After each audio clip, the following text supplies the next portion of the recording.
বক্তৃতা কোরআনের তাফসীরের মাধ্যমে আমরা শুনবো আমাদের কি করা উচিত কি করা উচিত না। এই মাহফিলের নাম আপনারা দেখেছেন তাফসীরুল কোরআন মাহফিল। কি মাহফিল? আরো জোরে। কিসের তাফসীর? কোরআনের। কোরআন সম্পর্কে এখন আমাদের সামনে একটু উপস্থাপন করতে চাই। আল্লাহ রাব্বুল আলামিন বলেন, কুল লাউ কানাল বাহরু মিদাদাল লিকালিমাতি রাব্বি লানাফিদাল বাহরু ক্বাবলা আন তানফাদ কালিমাতু রাব্বি ওয়ালাউ জিনা বিমিসলিহি মাদাদা। নবী গো, হে নবী, আপনি বলুন, এই পৃথিবীর সমস্ত পানি রাশিকে যদি কালি বানানো হয় আর তোমার রবের কোরআনের বর্ণনা, এর ব্যাখ্যা, এর অন্তর্নিহিত নির্যাস, তার মানব জাতির জন্য যে কতগুলো বলেছে তার ব্যাখ্যা লিখতে শুরু করে দেয়, লিখতে পারবে। লিখতে লিখতে কানাল বাহরু মিদাদাল লিকালিমাতি রাব্বি, আল্লাহর কালামের এই বর্ণনা লিখতে লিখতে দুনিয়ার সাগর, সমুদ্র, নদী, নালা, খাল, বিলের পানিগুলো খালি হয়ে যাবে, শুকিয়ে যাবে। তোমার রবের বর্ণনা লিখে শেষ করতে পারবে না। আল্লাহ তাআলা, এটা তো শুনলেন নদী, নালা, খাল, বিল, পানি, কিন্তু একটু ভূগোল পড়লে আপনারা উপলব্ধি করতে পারবেন যে পৃথিবীতে পানি বেশি না মাটি বেশি? আরো জোরে। পানি বেশি। কয় ভাগ? 3 ভাগ পানি, 1 ভাগ মাটি। এই 3 ভাগ পানিকে উপলক্ষ করে বলে নাই, বরং আরো বলছে ওয়ালাউ জিনা বিমিসলিহি মাদাদা, পানি যদি ডবল বানায়া দাও। পানির বর্ণনা একটু ব্যাখ্যা করি। 8টি মহাসাগর, সাগর কয়টা? 7 সাগর 13 সমুদ্র, বলে না? কয়টা সাগর? 7টা সাগর, 5টি মহাসাগর। মহাসাগরের মধ্যে রয়েছেন আটলান্টিক মহাসাগর আর আছে প্রশান্ত মহাসাগর। প্রশান্ত মহাসাগর সবচাইতে বেশি গভীর, পানি বেশি। 32,400 ফিট গভীরতা। কত হাজার? মাসে সবাই আসি তো হাজির? মুসলমান আছি তো? পানির গভীরতা হলো 32,400 ফিট। এটা বুঝবার জন্য তাফসীর কারকগণ এত সুন্দর করে উপমা দিয়েছেন, বুঝানোর জন্য যে হিমালয় পর্বত তো সবাই চিনি, অনেক উঁচু, 28,400 ফিট উঁচু। সুবহানাল্লাহ কবেন না? 28,400 ফিট হিমালয় পর্বতের চূড়া, এত উঁচু। বিমান ওখান থেকে যায় না, মেঘমালাগুলো ওখানে বেঁধে যায়। মেঘমালাগুলো বেঁধে যে সারা বছর সিংহলে শ্রীলঙ্কায় বৃষ্টি পড়ে, কারণ মেঘ যেতে পারে না, ধাক্কা খেয়ে যায়। এজন্য বিমান ও জায়গা থেকে যায় না, অন্য জায়গা থেকে চলে যায়।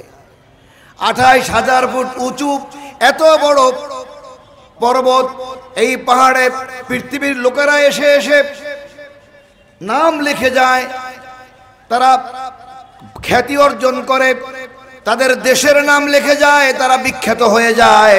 এত বড় পাহাড় বাংলাদেশেরও কয়েকজন গেছিল, কিছু মারা গেছে, কিছু যেতে পেরেছে। হবেটা কি?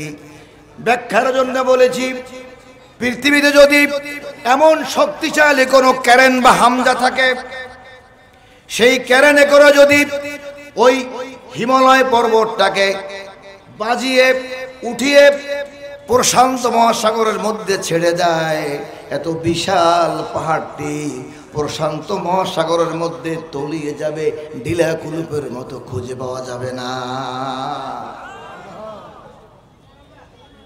ব্রেনে নেওয়ার জন্য বলছি কথাটা। এত বড় পাহাড় শুনে সব আল্লাহু আকবার বলছি, আল্লাহু আকবার। সেই পাহাড়টি আবার পানির তলে দিয়ে দিলে সেটা মাটি পানির ভিতরে তলায় যাওয়ার পরেও ৪,৫০০ ফিট পানি বা ৪,০০০ ফিট পানি থাকবে, এটা ডুবে যাওয়ার উপরে। খুঁজে পাওয়া যাবে? পাওয়া যাবে না। পুঁজি নাই আমাদের দেশে, সে পুঁজি নাই। কোরআন বোঝার জন্য আগে কোরআনটাকে নিজের ভিতরে ধারণ করতে হবে। কি কোরআনের তাফসীর শুনতে বসেছি আমার ভাইয়েরা।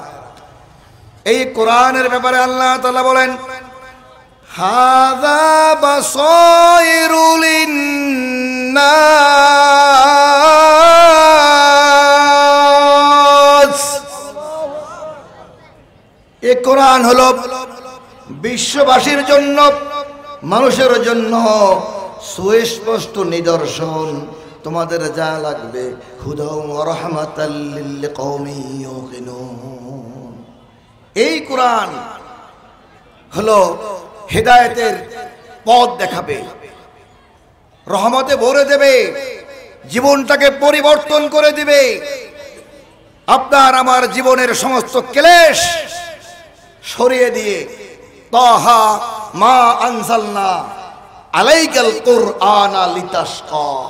এটা এমন এক কোরআন যে কোরআন আপনার দুঃখ, দুর্দশা, কষ্ট সব দূর করে দেবে। সুবহানাল্লাহ। সেই কোরআনের সামনে বসেছি প্রাণপ্রিয় ভাইয়েরা। এই কোরআন যখন নাজিল হতো,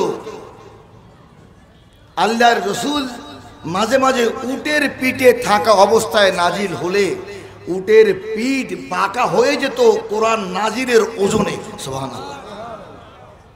সেজন্য এই কোরআনের ব্যাপারে যখন মক্কায় কোরআনটা সবার কাছে পৌঁছতে লাগলো, এক সাহিত্যের ভান্ডার। কাফেররা বলল, মুহাম্মদ বানিয়ে বানিয়ে এ সমস্ত কি বলতেছে। নবীজির কাছে এমন ভাবে কোরআন আসতে লাগলো, ছোট্ট ছোট্ট আয়াত দিয়ে প্রথম কোরআন শুরু হলো, যাতে মানুষ বুঝতে পারে, মানুষের হৃদয়ঙ্গম হয়ে যায়, মানুষ মনে রাখতে পারে এবং তথ্যটা বুঝতে পারে। তাই তখন কবিতার মতো সাজিয়ে কোরআন নাজিল হতে লাগলো। ওরা থ হয়ে গেল, আরে বাবা এত সুন্দর করে ডিজাইন করে কোরআনগুলো নাজিল করছে। যেখানে তা দিয়া শেষ, সূরাটা তা দিয়া শেষ, যেখানে বা শেষে ওখানে বা আছে, যেখানে দাল সেখানে দাল, যেখানে তা সেখানে তা, যেখানে হা সেখানে হা। ওরা বলে এ কেমন কথা, মুহাম্মাদের এত ব্রেন, এত বুদ্ধি। নবী বললেন, আমার কোনো বুদ্ধি নাই, আছে।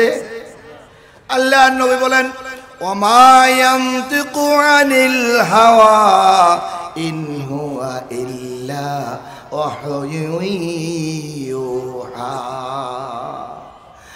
আল্লাহ রাব্বুল আলামিন আমাকে যতক্ষণ পর্যন্ত না কোনো কথা না বলে, আমি নবী কোনো কথাই মানুষের জন্য বলি না। আল্লাহ বলেন আর আমি জবান থেকে বলে দেই। কোরআনের পরিচয় দিয়ে যদি বলা হয় কোরআন তোমার কেমন পরিচয়, কেমন মর্যাদা, এজন্য কোনো মৌলভী সাহেব, কোনো রাজনৈতিক নেতা, কোনো বিশ্ব মানবের প্রয়োজন নাই। বিশ্ব নবীর জবান থেকে আল্লাহ তাআলা কোরআনের পরিচয় দিয়ে দিছে। নবী বলে দেন এটা কেমন কোরআন, কেমন সম্মান।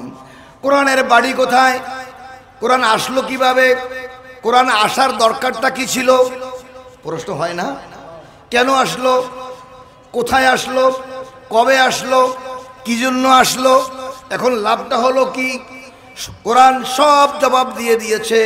কোরআনকে যদি প্রথম প্রশ্ন করা হয়, কোরআন তুমি কেমন, বাড়ি কোথায়, কোরআন বলে বাল হুয়া কুরআনুম মাজিদ।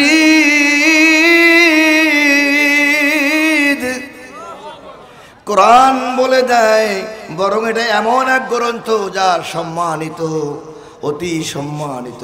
এই কোরআন বাড়ি কই? ফি লাউহিম মাহফুজ। আল্লাহু আকবার। কোরআন বলে দেয়, নিজেই পরিচয় দেয় আমার বাড়ি লাউহে মাহফুজে। ও কোরআন তুমি পৃথিবীতে কবে আসছো, কোন মাসে? কোরআন বলে দেয় শাহরু রমাদানাল্লাযী উনজিলা ফীহিল কুরআন, আমি মাহে রমজানে এ বিশ্ববাসীর জন্য আগমন করেছি। আরে মাহে রমজান তো 29 বা 30 দিনে, আরো ছোট যদি প্রশ্ন করা হয় মাহে রমজানের কোন দিন, বলতে পারে না? পারে না? সবাই বলবেন কি সেই আয়াত? ইন্না বলে ইন্না আনজালনাহু ফি লাইলাতিল কদরি ওয়া মা আদরাকা মা লাইলাতুল কদর। আল্লাহু আকবার। আমি এই কোরআনকে রমজান মাসের লাইলাতুল কদর রাত্রিতে নাজিল করেছি। ও মানুষ, যদি প্রশ্ন করো কেন করেছেন, কোরআন বলে দেয় হুদাল লিন্নাস, মানুষের হেদায়েতের জন্য, মানুষের পথ দেখানোর জন্য, পথহারা মানুষকে সঠিক পথে নেওয়ার জন্য। এখানে একটু ছোট্ট গল্প আছে। একদা বাদশাহ মামুনুর রশিদ 40 বছর বাদশাহী করেছে। বিশাল নাম করা বাদশাহ, বাদশাহ হারুন, বাদশাহ মামুন। তাদের সময় মানুষ কোরআন তখনও শুনত, মুসলিম বাদশাহ, কিন্তু একটু ডাইভার্ট হয়ে গেল। কারণ অনেকে বাদশাহী করতে করতে এক সময় নিজে অথচ গোলাম, কিন্তু পদমর্যাদা বাদশার। কুলিল্লাহুম্মা মালিকাল মুলকে, আল্লাহ তাআলা নিজে বলছেন that give sovereignty, তুতিল মুলকা, give sovereignty and take sovereignty। আমি কখনো বাদশাহী দেই আবার নিয়ে যাই। যাকে দিয়েছি অনেকে ভুলে যায়, ভুলে যায় না? ভুলে যায়। তাই ভুলে গেল বাদশার বাড়ির কাছেই এক কবরস্থান, মনে করেন বুদ্ধিজীবী কবরস্থান, এরকম একটা বিশাল কবরস্থান নাম করা ওই বাদশাহ। ওখানে একজন লোক গাছের পাশে, গাছের ডালে বসে, পাশে বসে কবরস্থানে, তার নাম বাহালুল পাগল। বাহালুল কি নাম? বাহালুল পাগল। তাই সবাই বলে পাগল, লোকরাও বলে পাগল। সে ওখানে গুনগুন গুনগুন করে কিছু একটা গায়। বাদশাহ তার সিপাহী বাহিনী নিয়ে যাচ্ছেন। একজনে বলল, বাদশাহ এখানে একটা লোক আছে, অনেক রকমের কথা বলে কিন্তু পাগল টাইপের। তাই নাকি? কই? এই যে দেখেন ওই গাছের পোষা। বাদশাহ বলছে, এই বাহালুল পাগল কেমন আছো? বাহালুল পাগল গাছ থেকে টপ করে লাফ দিয়ে নেচে নেমে বলে, ও বাদশাহ, পাগল আমি নাকি পাগল তুমি? বাদশাকে পাগল বলা, এটা বুঝেন কেমন তার চতুর্দিকের চামচা। সবাই তো রেগে হাতা কাসান শুরু করছে, মার দিব দৌড়ে। বাদশাহ বলল, থামো থামো। আরে ও বলেছে, দেখি ও কেন বলে। এদিকে কাছে আসছে, তুমি আমাকে পাগল বললে কেন? বাদশাকে বলল, বাদশাহ আপনিও মানুষ আমিও মানুষ। বলো ঠিকই তো আছে। ও বাদশাহ, প্রশ্ন আপনার কাছে, এই পৃথিবীতে আপনি থাকবেন নাকি চলে যাবেন? না, আমি তো চলে যাব। কোথায় যাবেন? কয় মরে যাব। মরে যাওয়ার পরে সবার আগে আপনি কোন স্টেশনে বসবেন? বলে তা কবরে তো যাবই। ও বাদশাহ, আমি মরে গেলেও, আমি গরিব মানুষ, আমি মরে গেলেও আমার প্রথম স্টেশনটা হবে কবর। আপনার স্টেশনটা হবে কবর। বাদশাহ গো, আপনি ঘুরে বেড়াচ্ছেন, রাষ্ট্র পরিচালনা করছেন, দেশের খবর রাখছেন, কিন্তু স্টেশন, প্রথম স্টেশন মৃত্যুর পরে যে স্টেশন, স্টেশনের খবর কিন্তু রাখছেন না। আপনি স্টেশনের খবর রাখছেন না। বলে কথা তো ঠিকই বলছে। আসলে আমি বাদশাহ প্রতিদিন না পারলেও প্রায় আমি আসি এ জায়গায়। এসে যারা কবরে শুয়ে আছে, প্রতিদিন যাদেরকে মাটি দেওয়া হয়, আমি তাদের আত্মীয় স্বজনকে দেখি, আমি তাদেরকে দেখি তারা কত অসহায়। আমি এখানে এসে কবর জিয়ারত করে দোয়া পড়ি তাদের জন্য, আল্লাহ তুমি তাদের ব্যাপারে কিছু করো, দয়া করো এই কবরবাসীর জন্য। আর সূরা ফাতিহা পড়ি, ইখলাস পড়ি, আর ভাবি আমি মরে যাওয়ার পরে কি কেউ এখানে এসে পড়বে, আমার অবস্থা কেমন হবে। বাদশা, আপনি তো একবারও ভাবলেন না এখানে এসে আপনার অবস্থা কেমন হবে। তাই ভালো বুদ্ধিবাদের কথা বলছো। এবার আসো তো, তুমি আমাকে উপদেশ দাও। এই প্রধান লেখক, আমার রাইটার, জি স্যার, ওনার কাছ থেকে তুমি উপদেশ লিখে রাখো। এ তো দেখলাম পাগল নয়, ভালো মানুষ। বলো তো বাবা। তিনি বললেন, বাদশা সত্যি বলেছেন, এত বড় রাষ্ট্রে আমি কি উপদেশ দেব, না তুমি দাও। তখন তিনি সূরা কলমের শেষ আয়াতটি তেলাওয়াত করলেন। ও বাদশা শুনুন, আল্লাহ তাআলা উপদেশ দিয়েছেন, ওয়ামা হুয়া ইল্লা যিকরুল লিল আলামিন। ও বাদশা, ওয়ামা হুয়া ইল্লা যিকরুল লিল আলামিন, এই পবিত্র কোরআন হলো বিশ্ববাসীর জন্য সবচাইতে বড় উপদেশ। বাদশার দীর্ঘদিন পথহারা বাদশা যেন নূরের সাক্ষাৎ পেয়ে গেল। সে বলল, সত্যিই তো। বলে, একটু শোনাও তো আমাকে, একটু শোনাও তো আমাকে। এবার শুনুন সেই বালুল পাগলের তার কাছে শোনানো বক্তব্য। ও বাদশা, তাহলে আপনারা একটু বসুন, আপনার সেনাবাহিনীকে একটু বসান, আপনার মন্ত্রী পরিষদকে বসান, আমি আপনাদের সামনে আল্লাহর দেওয়া উপদেশের কিছু অংশ পাঠ করি। এবার সূরা নামলুন, একেবারে ক্ষুদ্র সূরা দিয়ে যা তেলাওয়াত করেছি, সূরার নাম নামলুন। নামলুন মানে কি? আলেমরা তো বলতে পারবে, সবাই শুনে রাখুন। নামলুন মানে পিপিলিকা। এখন বলেন নামলুন মানে কি? আরো জোরে, পিপিলিকা।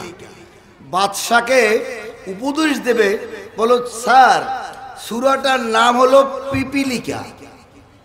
অনেকে শুনে একটু গুরু কুসকাইলো যে বেটা এত বড় বাদশারে উপদেশ দিবা, লইছো পিপিলিকার উদাহরণ। আরে না বুঝলে তো সমস্যা। আল্লাহ তাআলা তাই বলেছেন, কুল হাল ইয়াস্তাবিল্লাযীনা ইয়ালামুনা ওয়াল্লাযীনা লা ইয়ালামুন, যারা জানে আর যারা জানে না তারা সমান না। একজন কম জানা লোক একদিন নতুন নামাজে আসছে, আসার পরে বলছে, হুজুর আমার আজকে থেকে মনে ইচ্ছা হয়েছে নামাজ পড়বো। ঠিক আছে পড়ো। তো ফজরের নামাজে এসে হাজির হয়েছে, শুরুটাই করি। নামাজে হুজুরে ধরছে সূরা বাকারা। কি সূরা? কথা কয় না? বাকারা মানে কি? গাবি। আরো জোরে, বাকারা মানে কি? গাবি। বাকারা ধরেছে, আলিফ লাম মিম যালিকাল কিতাবু লা রাইবা ফীহি হুদাল লিল মুত্তাকিন। 2-3 পৃষ্ঠা ফজরের সময় ইমাম সাহেবরা পড়ে। দাঁড়াইয়া কয়, আল্লাহ কোন জ্বালায় পড়লাম, এত সময় দাঁড়াই থাকা লাগে। নামাজ তো কোনো রকম করে 2 রাকাত শেষ করিয়া কয়েছে, বাবারে বাবা, নামাজের অভ্যাস নাই তো।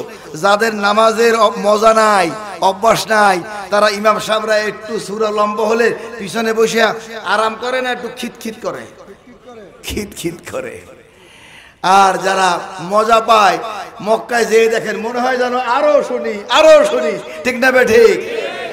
তো এখন নামাজ টামাজ পড়ছে, টাইম দেখে মুখ কম সময় লাগে নাই, পুরোটিটা গেল। দুপুরের সময় আবার আসে বলছে, হুজুর আমি তো জোহরও পড়তে চাই, আজকে পড়বো আপনার সাথে। তো একটু আগে একটু বলেন সকালবেলা কোন সূরা দিয়ে পড়লেন? কলে পড়ছি তো সূরা বাকারা। কয় বাকারা মানে কি? কয় গাভী। গাভী ওই যে বাছুর দেয় না, যে গাভী দুধ দুধ দোয়ায়, এই গাভী। ও আচ্ছা, তাই এখন পড়বেন কোন সূরা? কয় এখন তো জোহরের সময় সূরা ফিল পড়বো। কি সূরা পড়বে? সূরা ফিল। কয় এই ফিল দিয়ে পড়ে যাও। তো যে ফিল অর্থ কি? কলে হাতি। কয় খাইছে। বাকারায় লাগছে এত সময়, এখন যদি এবার হাতি ধরে, এটা জানি কত বড় আল্লাহই জানে। ও আস্তে করে পিছন দিয়া কাটতে সরে গেছে যে আমার এইরকম নামাজ এই বাকারা পড়ছে, সেই লাগাই দিয়েছে 25 মিনিট। এখন যদি সে সূরা হাতি ধরে না জানি কয় ঘন্টা লাগে, আমার কাজটা সব নষ্ট হয়ে যাবে, পিছনে সরে গেছে। পরে হুজুরে কয় তোমার তো দেখলাম না। কয় হুজুর ইচ্ছে ছিল, কিন্তু আপনি ফজরে যে বাকারা বললেন, এরপরে শুনলাম দুপুরে লইছেন সূরা ফিল বা হাতি, তো এটা আমার যে কাজবাজ করি না, এই মালিকের কাজ চাকরিও থাকবে না, আর নামাজ পড়ে আমিও থাকতেও পারবো না। কিন্তু আসলে সে কি বুঝতে পেরেছে? সে কি বুঝতে পেরেছে? হে পারে নাই, কারণ তার কোরআনের সাথে সম্পর্ক নাই। যদি তার সম্পর্ক থাকতো, সে আলাম তারা সূরা পড়েই বলতো মাশাআল্লাহ, তো সহজ, তাই না? কোরআন নাজিল হতে লাগলো, ইদাশ শামসু কুওয়িরাত ওয়া ইদান নুজুমুন কাদারাত ওয়া ইদাল জিবালু সুয়িরাত ওয়া ইদাল ইশারু উত্তিলাত ওয়া ইদাল উহুশু হুশিরাত। সুবহানাল্লাহ, সুবহানাল্লাহ কোন কত সুন্দর মজা, প্রত্যেকটা জায়গায় থামানো, আর সব তা দিয়া। দারুণ তো কোরআন। এরপরে যদি বলি অদ্দুহা ওয়াল লাইলি ইযা সাজা মা ওয়াদ্দাআকা রাব্বুকা ওয়া মা ক্বালা, এই যে মিলে যায় কুল হুয়াল্লাহু আহাদ আল্লাহুস সামাদ লাম ইয়ালিদ ওয়া লাম ইউলাদ ওয়া লাম ইয়াকুল লাহু কুফুয়ান আহাদ। আল্লাহু আকবার।